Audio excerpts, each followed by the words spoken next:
C'est bon, j'ai mis le chronomètre. Je te passe à Kipa. Avec... Regarde, je crois que tu as des cerises. Ça, c'est la barrette pour qu'elle tienne. Voilà, c'est bon, elle tient. T'es prêt?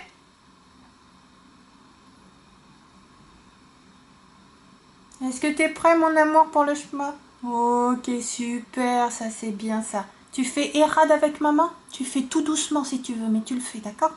Waouh, c'est beau. Shema Israël, Adonai, Elohenu, Adonai, Erad.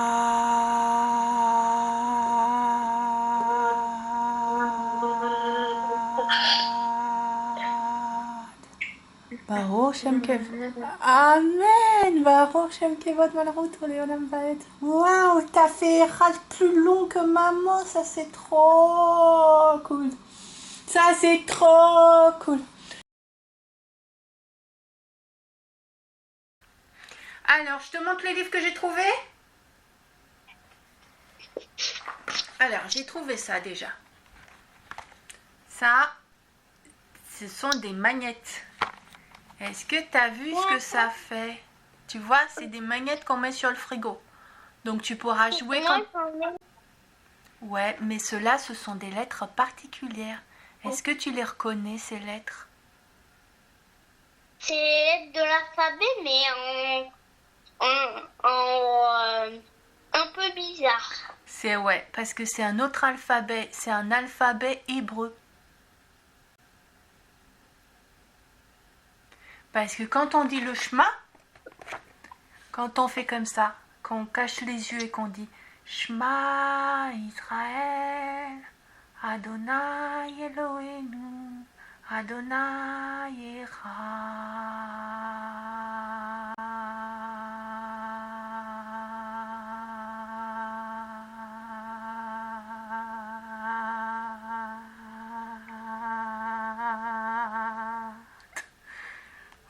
Baruch Shem Kevod Malchut Leolam Vaed. Maman, elle avait beaucoup de souffle aujourd'hui. Quand on fait le chemin, on utilise des lettres en fait qui sont hébraïques, de l'hébreu. Et le chemin, la première lettre, c'est un che. Est-ce que tu connais une lettre dans l'alphabet de France qui veut dire che? Oui. T'en connais une qui veut dire che dans l'alphabet de France? Une lettre toute seule qui veut dire che? Non. Non, alors que dans l'alphabet de l'hébreu, il y a une lettre toute seule. Attends, j'essaie de la trouver. Il y a une lettre toute seule. Ah, je l'ai trouvée. C'est une lettre toute seule avec des couronnes. Allez, mon amour, on sort. Regarde comment elle est. Ça, c'est la première lettre du Shema. Elle s'appelle le Shin. C'est bizarre, les Ouais. lettres. C'est une lettre, on dirait que c'est un W, mais en fait, c'est que c'est une lettre à couronne. C'est une couronne. T'as vu ça? Et en fait, c'est la lettre du Shin. Et c'est la première lettre du Shema. Et elle fait... Et en fait, elle a même un petit point. Quand elle a le petit point ici, elle fait che. Et quand elle a le petit point ici, elle fait se, comme salopette. Ou comme saucisse. Et quand elle a le petit point ici, elle fait la lettre che comme cheval. Ou champignon. Il n'y a pas de point au milieu. Sur la couronne du milieu, il n'y a pas de point.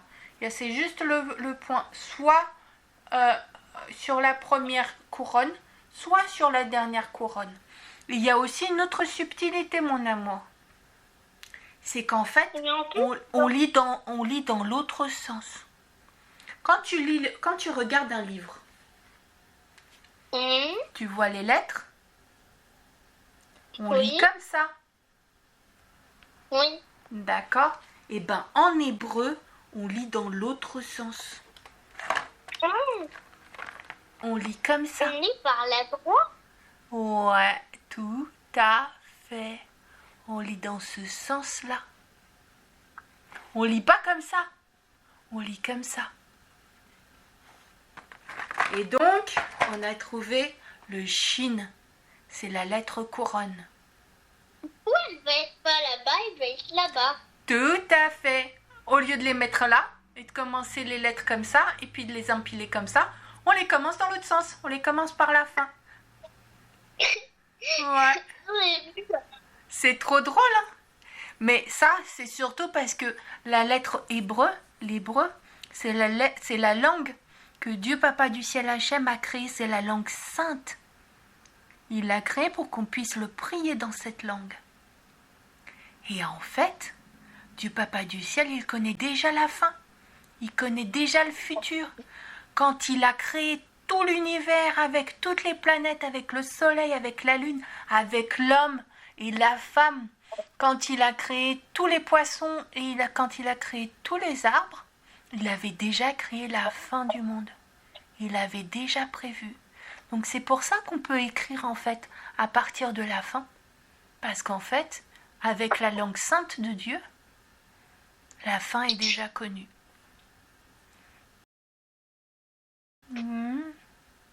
Et regarde ce que j'ai trouvé comme livre. J'ai trouvé un super livre. Maman, il faut qu'elle fasse attention à l'horaire parce que elle va.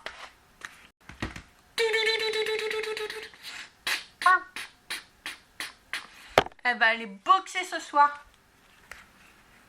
Et regarde, qu'est-ce que c'est? C'est marqué les fêtes de Tishri. Parce qu'on a changé de mois. Si tu te souviens bien, est-ce que tu te souviens le repas qu'on avait fait la semaine dernière? Voilà.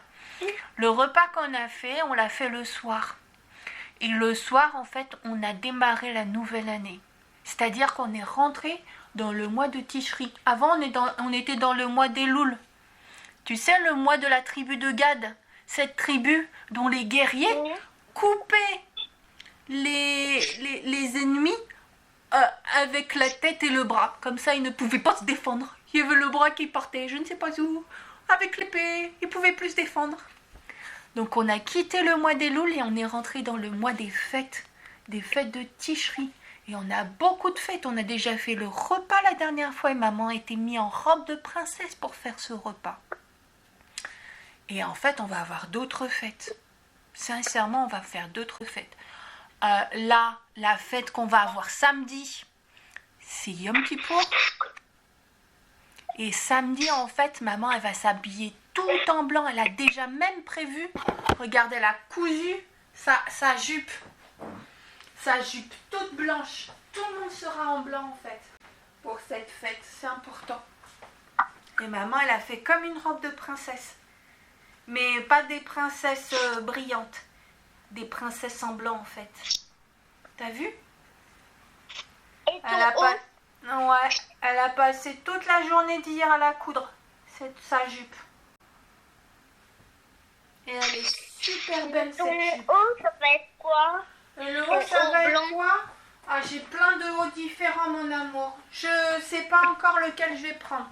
Mais j'ai déjà trouvé la veste, ça c'est sûr. J'ai une veste, attends. Je vais te montrer cette veste. C'est une veste avec des boutons, comme si c'était des boutons d'officier. Donc tout en blanc. Et j'ai les chaussettes. Et j'ai même les... Regarde-moi ça. J'ai même les tennis tout en blanc. Mais je sais pas où je les ai mis. Et j'ai les chaussettes. Ça, je peux te montrer les chaussettes.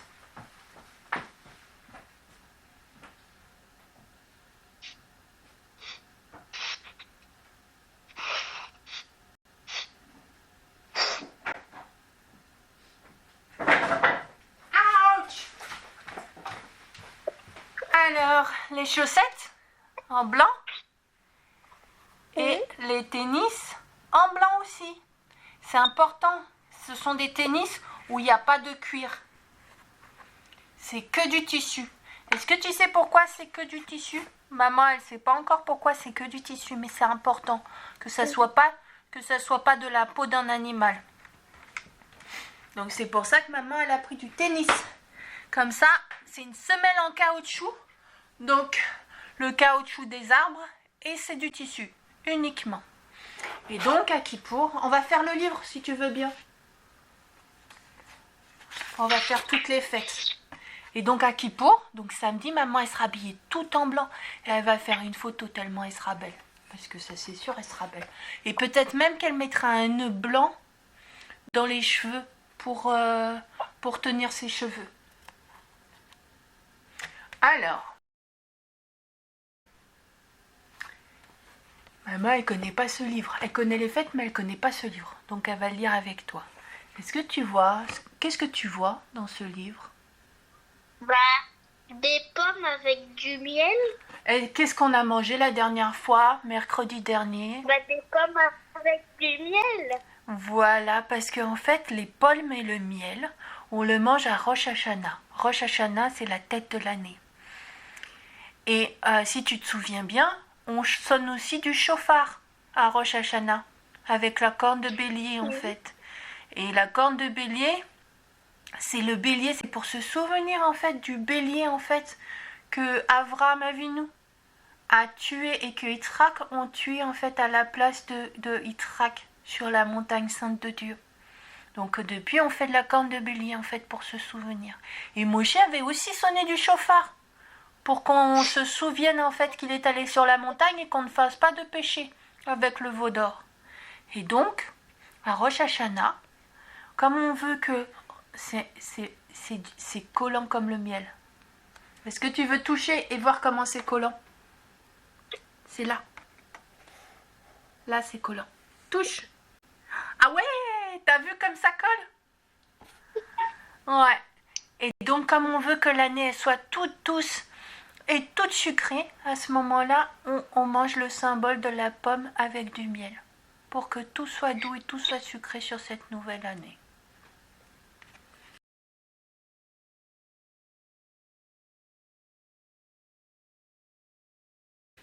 Alors, et ensuite, ben justement, on parle de Yom Kippour. Donc c'est la fête en fait qu'on a juste après Rosh Hashanah. Alors c'est pas juste après, c'est le 10e jour. Donc le 10e jour, on a Yom Kippour. Et à Yom Kippour, maman elle va s'habiller tout en blanc et elle portera des chaussures en tennis. Et surtout, elle ne va pas manger, elle ne va pas boire. On ne mange pas, on ne boit pas. On jeûne. Ouais, on jeûne toute la journée en fait. Et maman, elle va aller à la synagogue, elle va aller prier. Et elle va demander pardon, pardon à Dieu Papa du ciel, à Hachem. Et c'est là, si tu te souviens bien, est-ce que tu te souviens du chant Adonès et Lirot? Voilà, ben c'est un chant en fait qu'on chante tous les jours, que maman chante tous les jours. Alors des fois elle oublie, hein. Mais normalement on chante tous les jours en fait jusqu'à Yom Kippour. Et ce chant-là, qu'est-ce qu'il dit? Il dit Maître des pardons, Dieu Papa du ciel.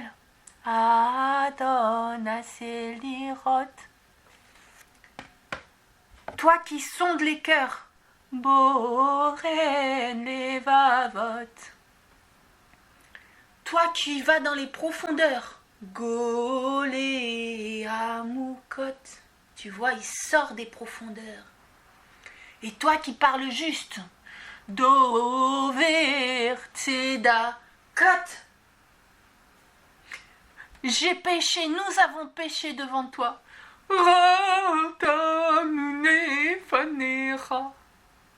S'il te plaît, Seigneur, Dieu Papa du ciel, Hachem, console-nous. Rarem Aleinu, console notre cœur.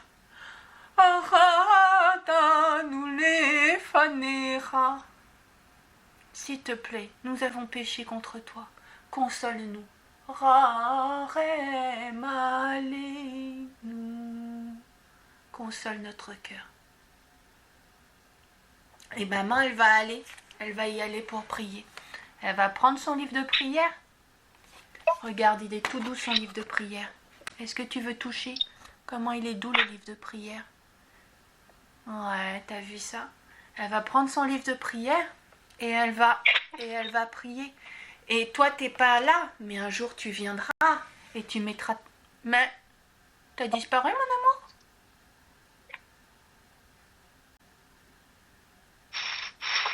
Ah, ok.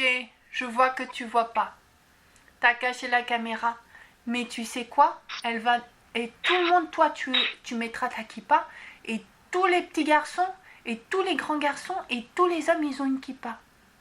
Dans cette synagogue, tout le monde, il met la kippa. C'est pour ça que maman, elle t'a tricoté ta kippa, mon amour. Et il y a même une kippa plus grande quand tu seras plus grand. Elle est déjà prête.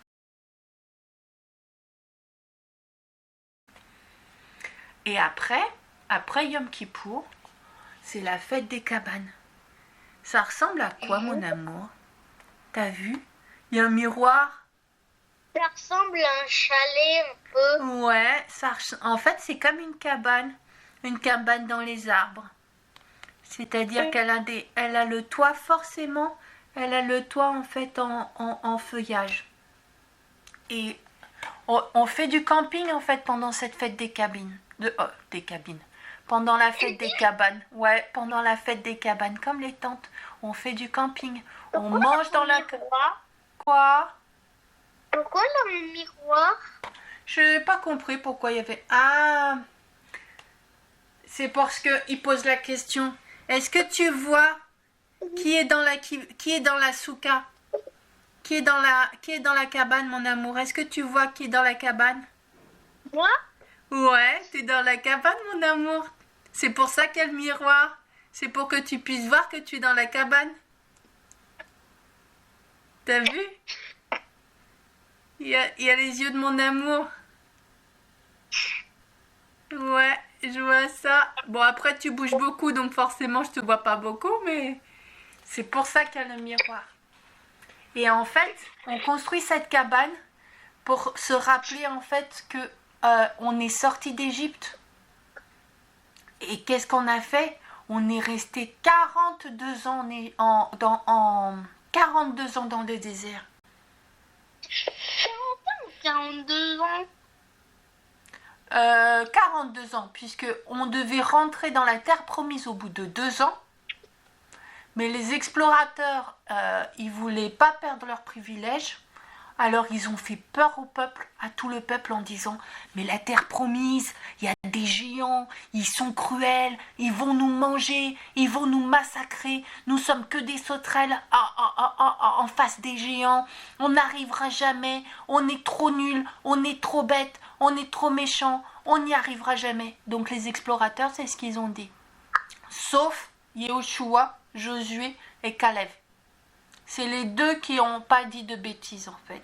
Et qui ont dit, mais si Dieu papa du ciel, Hachem, il a dit qu'on avait cette terre, bah il faut qu'on aille chercher la terre et puis c'est tout.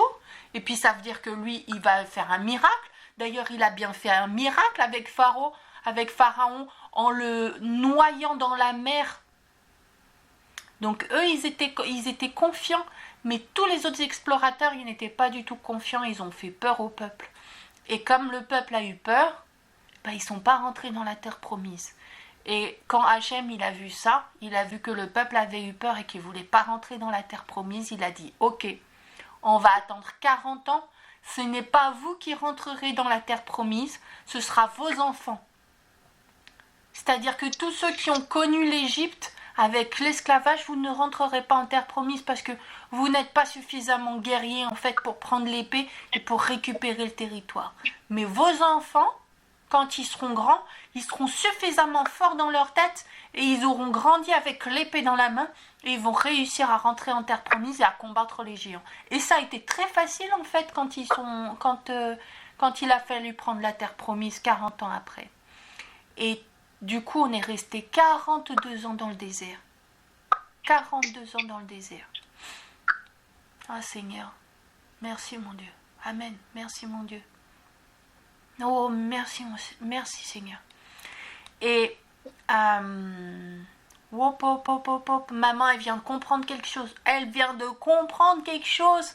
T'es trop fort, mon amour, de poser la question de 42 ans. T'es trop fort. Maman, ça vient d'allumer une ampoule dans la tête qui vient de faire ting. 42 ans. Ting. Délivrance. C'est trop cool. T'es trop fort, mon amour. Et donc, on va vivre... Alors, maman, elle n'a pas de jardin pour avoir la cabane. Mais tu sais quoi? Un jour, maman, elle achètera une maison juste pour avoir un jardin, pour avoir un terrain de foot, comme ça on pourra faire du foot. On mettra aussi une balançoire, parce que c'est bien de pouvoir faire une balançoire. Et puis on fera aussi un potager.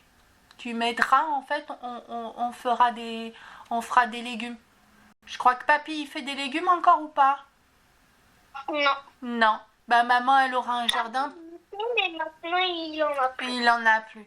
Donc on fera du potager aussi. On plantera nos légumes. Et puis aussi, quand on aura la fête de Soukhot, d'accord, la fête des cabanes, et ben on construira une cabane dans le jardin.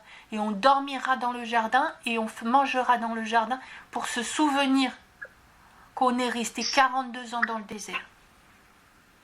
Et ensuite, donc à Soukhot, il y a aussi autre chose. Et j'ai un autre livre sur ça, mais on n'aura pas le temps, ça c'est sûr. À Soukhot aussi, on prend en fait, tu vois, on se fait comme un sabre laser en fait. Moi j'aime bien dire que c'est un sabre laser. Et on prie avec, du coup, il y a 3 plantes là-dedans. Donc il y a, ça c'est un citron, c'est comme un citron. Est-ce que tu veux toucher la peau? Elle est bosselée, comme le citron. Ouais. Donc ça c'est un citron qui s'appelle Etrog. C'est un citron particulier, il a des petites pointes là. Il a des petites pointes ici et là. C'est des pitons. C'est important qu'il ait ces pitons. Et on fait aussi un espèce de sabre laser, puisque regarde, on noue ensemble. Et on noue ensemble un loulav. Donc ça, c'est le grand qui est là, comme une lance. D'accord. Des rassadim. Donc ça, c'est des feuilles de myrte, je crois, et des aravot. Maman, elle maîtrise pas encore qui est qui. Mais c'est pour ça qu'elle a l'autre livre. Et on fait la prière comme ça. Une fois qu'on les a tous, on fait comme ça. D'avant en arrière, les 4 en haut, en bas. On fait des 2 côtés, des 4 côtés même. Et on se retourne et on fait comme ça. Tu fais comme moi? Je suis sûre que tu sais faire. Donc on fait en haut, en bas, à gauche, à droite, en avant, en arrière. T'es prêt? Tu te mets debout? Tu prends ton étrog, donc ton citron étrog d'un côté, tu le prends, d'accord, tu l'as dans la main et tu prends ton sabre laser avec toutes les feuilles de l'autre. Oh, ok, t'es prêt? Alors on fait la prière comme ça. En haut, on secoue, en bas, ensuite on tourne. En haut, en bas, ensuite on tourne. En haut, oui c'est ça, en bas, c'est bien, ensuite on tourne. En haut, en bas, c'est ça, on fait la prière comme ça. Tout à fait. Et la dernière fête qu'on fait, et ça c'est à la fin, c'est tout à la fin de toutes les fêtes. Donc Soukhot, on le commencera. Ça sera mercredi prochain, Soukhot. Et tout à la fin, quand on a fini toutes ces fêtes, en fait, on est en joie. Et on fait vraiment la fête. Et on danse, et on chante. Et ça s'appelle Simrat Torah. C'est-à-dire qu'on a toutes les lois de Moshe. Tout ce qui a été dit par Hachem de Papa du ciel, c'est dans un rouleau qui roule. Et la mère des enfants. Oui, il y a des enfants, ben oui, il y a des enfants. Il y a des enfants. Et on enroule, et on danse, et on agite des drapeaux. Et ensuite, qu'est-ce que l'on fait? Eh ben, on recommence le rouleau du début. C'est qu'on refait le commencement. Et ça tombe bien, parce que mon amour, on n'a pas fait les histoires du commencement. Donc, on fera les commencements avec Playmobil. Quand on aura fini les fêtes, maman ressortira les Playmobil. Et on fera les enseignements. Avec toute la création. Ouais, on est d'accord. Voilà mon amour. C'est fini. C'est vraiment fini. Je Il te est fais quelle heure? Ouais, il est 20h01. Je te fais un bisou, mon amour. C'était trop cool. Moi, je suis fan. Je suis fan de mon amour chéri. Et moi, je prie tous les jours, tous les matins, tous les midis, tous les 4 heures, tous les soirs, et même parfois la nuit, pour que tu viennes me voir. Pour que je puisse te voir. Au revoir. Au revoir. Bisous, bisous, bisous. Au revoir.